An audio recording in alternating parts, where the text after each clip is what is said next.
Rabbi,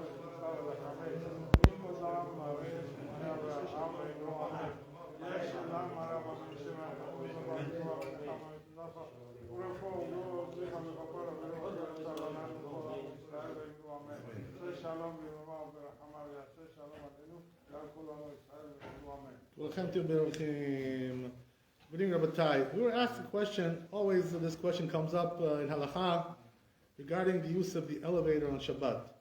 So, as you know, religious people don't use the elevator on Shabbat. This is the way it is. So the question is, what about if a person has a circumstance where he has no choice? For instance, maybe he's an older person, can't go up and down the stairs. There's no way for him to do that. He needs to go to synagogue. He needs to go to the Seudah, whatever it is he needs to go on Shabbat. Usually it's a mitzvah. It's a mitzvah matter that he needs to do. So is he allowed to do something else, another way to use the elevator?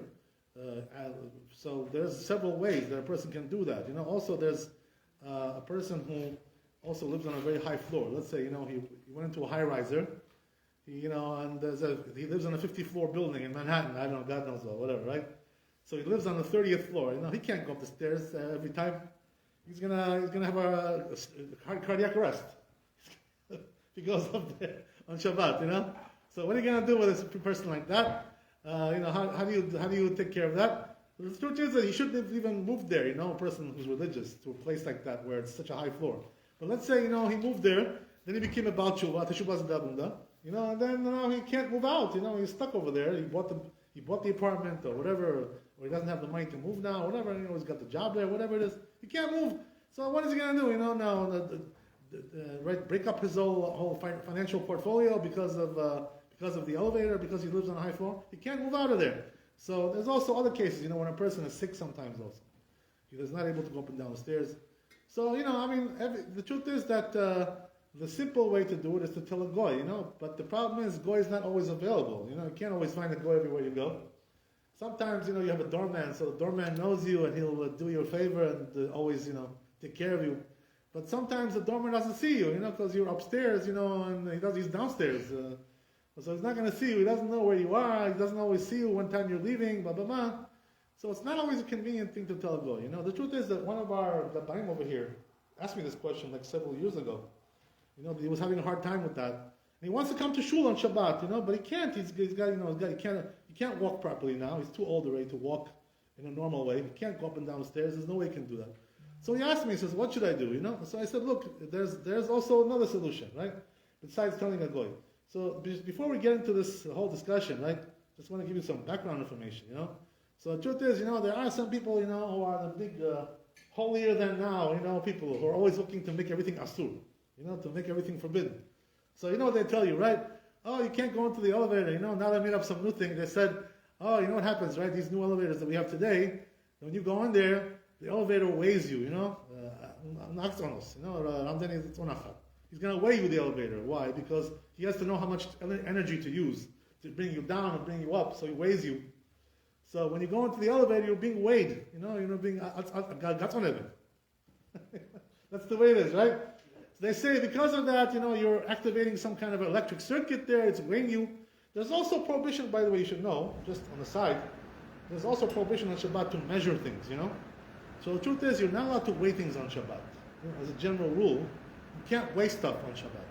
So there's also prohibition, the rabbis made a prohibition against measuring things.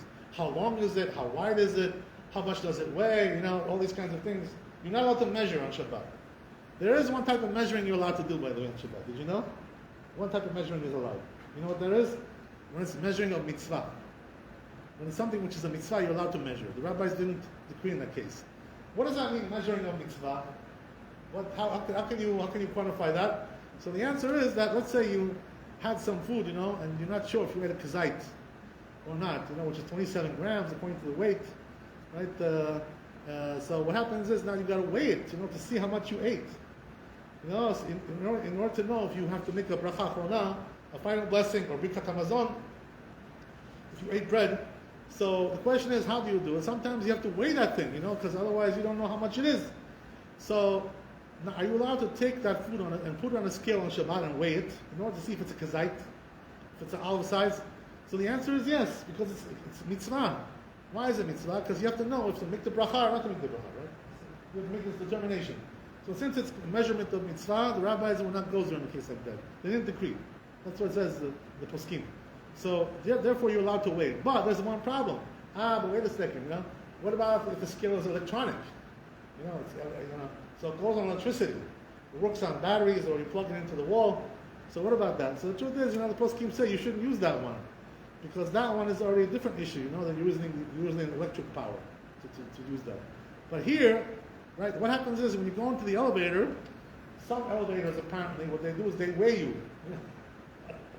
To see, if you went on a diet or not, right? You make a diet, you lost some weight, you didn't lose any weight, right? You can't hide it from anybody today. If you're overweight, everybody knows about it. Even the elevator knows. There's no way to hide it today, right?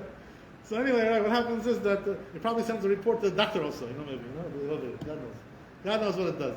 Right? I'm joking, but anyway, the point is like this, right? Is that a problem that the elevator weighs you when you go into the elevator? The truth is, after you think about it a little bit, it's not really a problem so much, to be honest with you. What's the reason why it's not a problem? The person, by the way, who makes these determinations, about halakha has to know the klalim of Shabbat. He has to know the general rules of laws of Shabbat. If you didn't learn that, better to stay out of that, and stay, let somebody else do it who knows how to do the business. You know what I mean? There's all kinds of rules about how to paskin halachot on Shabbat, regarding laws of Shabbat. If you didn't learn these things, you didn't spend several years, going and through these things and learning them, let the rabbis take care of it. Let somebody who knows how to deal with it, let him take care of it. So what I'm trying to tell you is like this, right? That here, the situation is like this. You're not really liable here for that weighing, the scale that the elevator does. What's the reason why? Because that's not your intention, right? You're not intended to do that. Not your intention. As we said, right, it's only a rabbinical prohibition to weigh you. Also to use electricity to do that. It's a rabbinical. As it says in the Yob Omer, Chelek Aleph, and it says in the Yalkut Yosef, right, that using electric current on Shabbat, if it's not any, incandescent light there, something like that, it's only derabanan, it's only a rabbinical problem. It's not a problem from the Torah. What's the problem? The problem is that there's sparks. Sometimes the wires produce sparks when you turn it on, you turn it off. Sometimes there's sparks that come out. That's the reason why it's not allowed. That's from the rabbis. The sparks are from the rabbis. As it's written in the Mishnah, the Perush on the Mishnah of Rabbi Obadiah Bartanura on Masechet Betzah. He writes over there that sparks are only derabanan. They're only rabbinical. It's not like a fire from the Torah. Sparks is something else. Why is that? The sparks go out right away. They have no source. So it's not like a serious fire. It's not something which lasts. So therefore, it's only derabanan. It's only from the rabbis.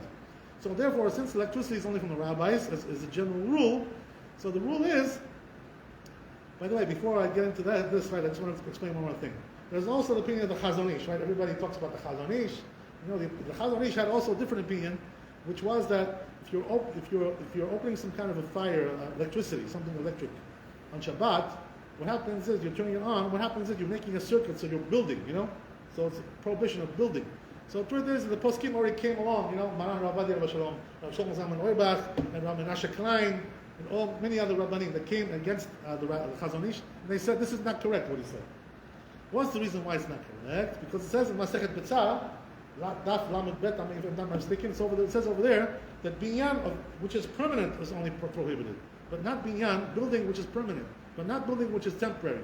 So what does that mean? If it's something which lasts, more than a week or whatever, or a day, or a long time, lasts like permanent, something permanent. So there you have a prohibition of building, but here there's no prohibition. Why? Because you're turning it off and on all the time. These switches. So that's not something which is made to last. You built the circuit and you're opening a circuit. It's being opened and closed all the time, all day, day and night. Right? That's not really something which is considered to be lasting. So this is the reason why they pushed aside the opinion of the Chazon Ish. They said the Chazon Ish is not halakha. Even the truth is, if you look at the writings of the Chazon Ish himself, he writes over there the Chazon Ish that Efshar, it's possible that there's a problem with building there. He doesn't say for sure that it is. Even he doesn't say for sure that it is. So the truth is, that the people sometimes blow this out of proportion. This is the opinion of the Chazon Ish, which is not really accepted in halakha. Anyway, getting back to what we said, right, which is that now the elevator weighs you. So what happens is that this is not your kavanah, this is not your intention to be weighed when you go into the elevator. So since it's not your intention, that already brings it down to a lower level of prohibition. So what does that mean? If it's a prohibition from the Torah, it makes it now prohibition from the rabbis. If it's prohibition from the rabbis, Now it's allowed altogether.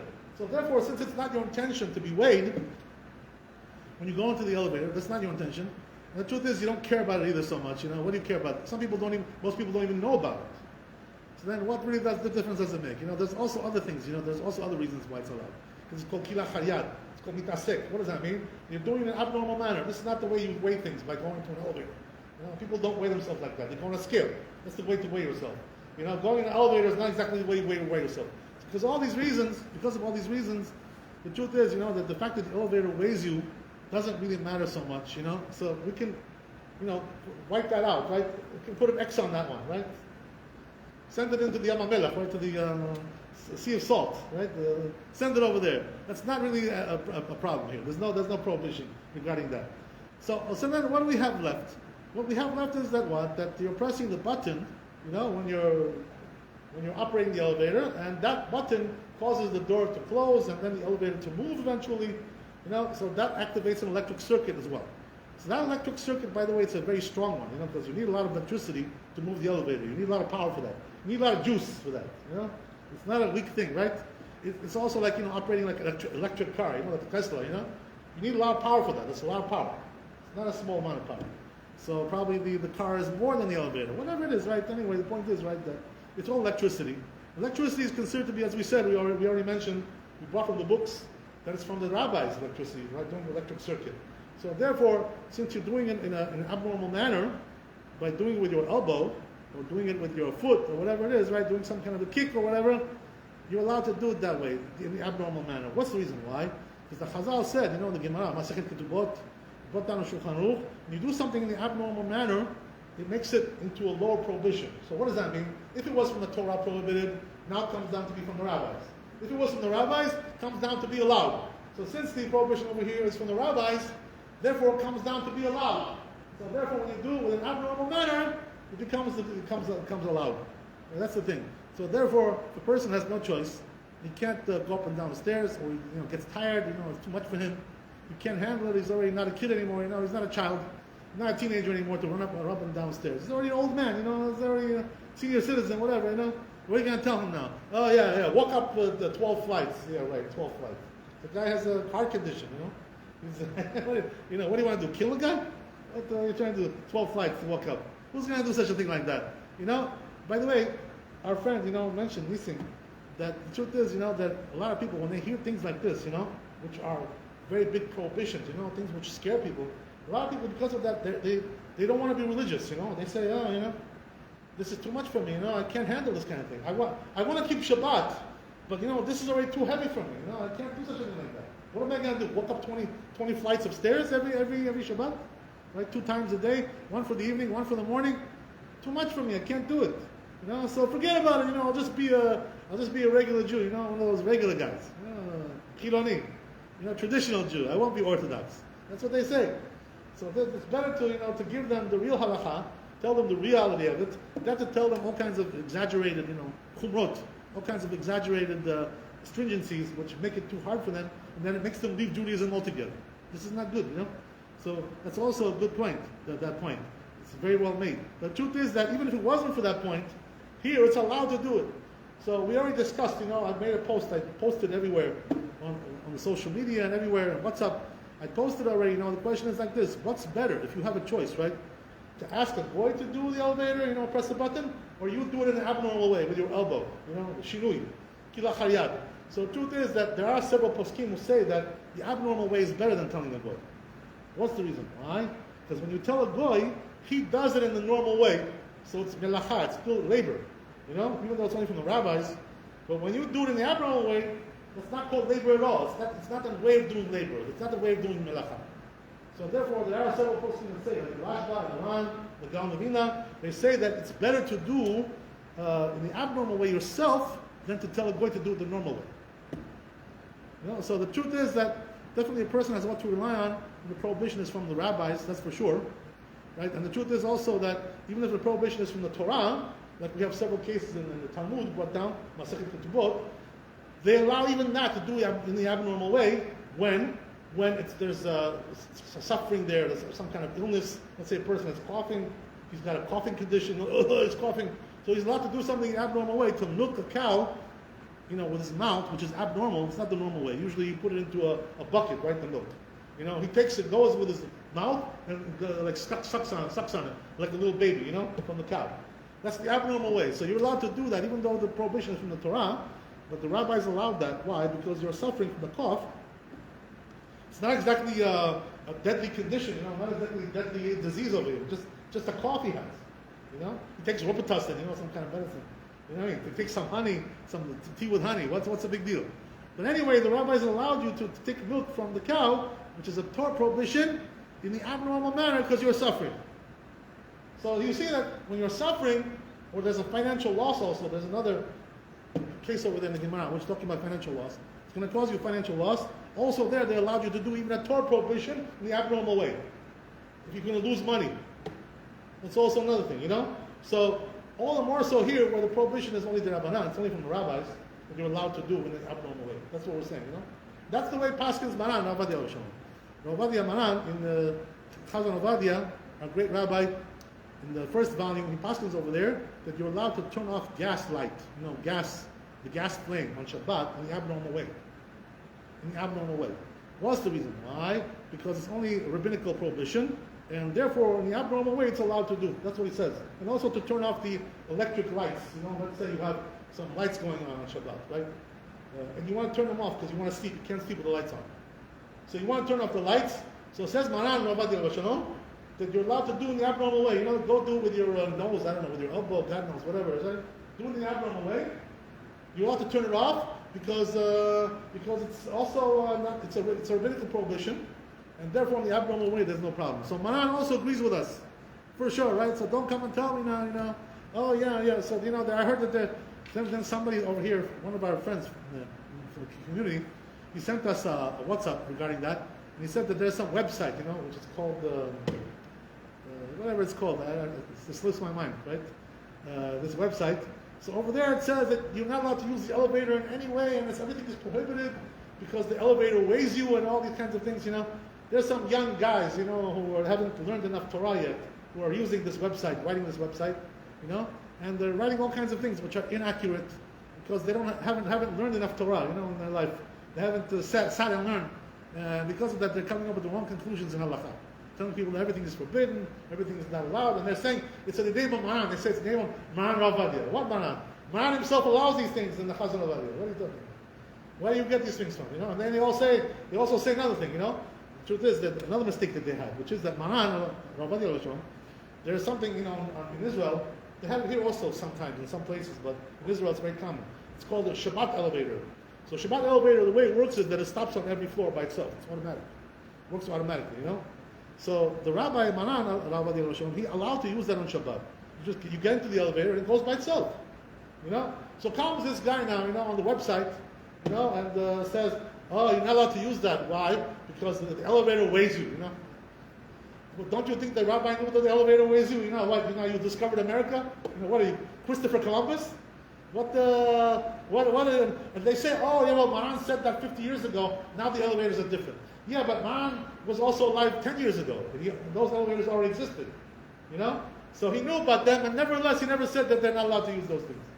So why do you come and say all kinds of things like this, You have to stop doing this kind of things, That's why the rabbi said in Pirkei Avot, we'll end here. I want to do Arvit, I don't want to delay you too long.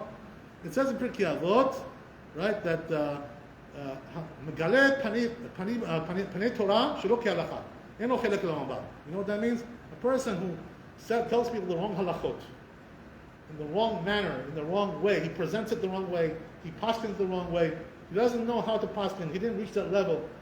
He doesn't have portion of the world to come. That's what it says in the Pirkei Avot. So a person has to be careful, Make sure before you tell people everything is asur or everything is mutar, make sure you know what you're talking about.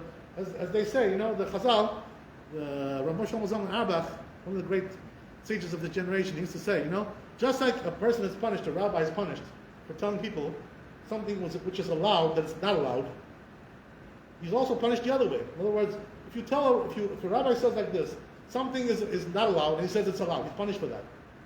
But he's also punished for telling people something which is allowed, telling them that it's not allowed. They punish you for that too. Why? Because you're telling them the wrong halakha. You're making life hard for them. This is not good. That's what we're talking about Pirkei Avot. So regarding this, it says in Halacha also in the Shulchan Aruch, Reish Mem Bet, you're there. It says in Shulchan Aruch, the person who didn't reach yet the level to paskin halachot, to render decisions in halacha, he should not render them. If he does, he's considered to be killing people. He's considered to be a murderer. He murders people like that. That's what he does. So therefore, a person has to be careful, right? Make sure before you say things which are, not researched properly, make sure you research them and then say it. Baruch Adonai le'olam. Amen ve'amen. Rabbi Chanan Chashobeh, Tzaddik Baruch Hu Yisrael, לפיכך ליבו אלוהים תומות, שיש לו חפץ, ומעש יתרו ידיר תורה וידיר.